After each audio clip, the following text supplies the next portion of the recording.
Today I'm going to show you how to cook corn on the cob that's not roasted or boiled. It's steamed.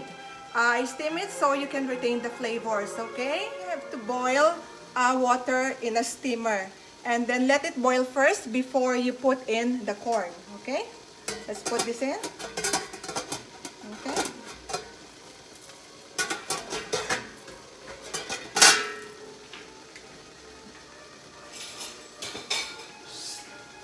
Simba, no. No. Simba, no. No, baby. Okay? Okay, and then put in the corn. Okay?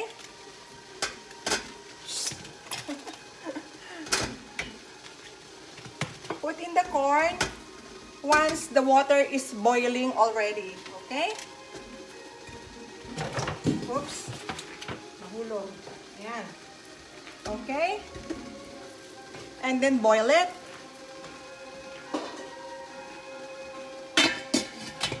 Boil it and then set the timer on 5 minutes. Okay? There.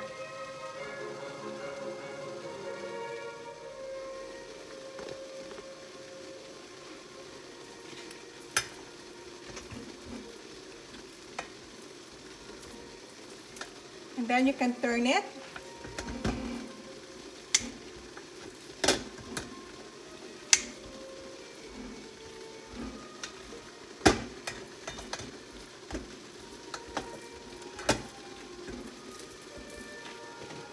And then sprinkle a little bit of salt.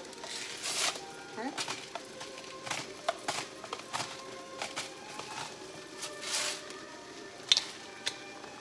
And then cover it.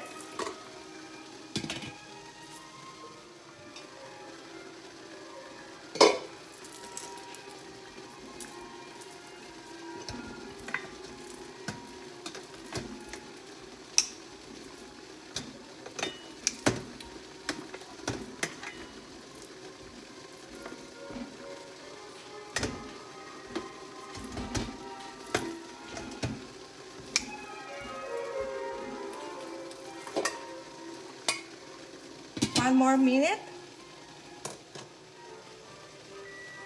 Okay, the timer is off. Okay, let's take it off.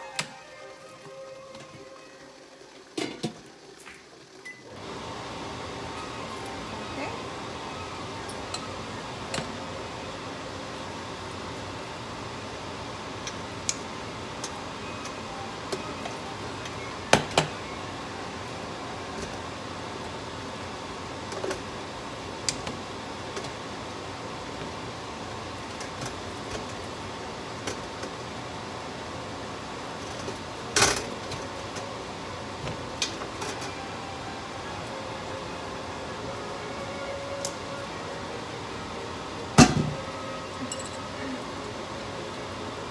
There's your corn on the cob. Okay, there's your corn on the cob. Let's put some butter. Okay?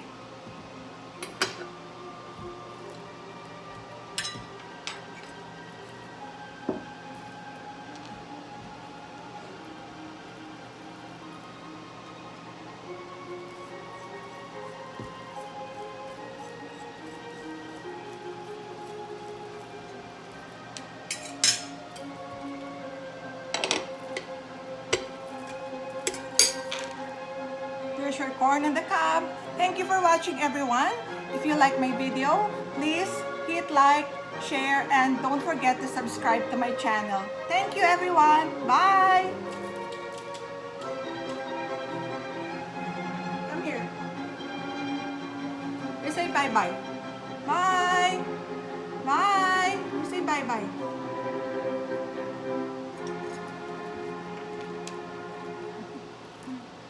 Even my cat likes it.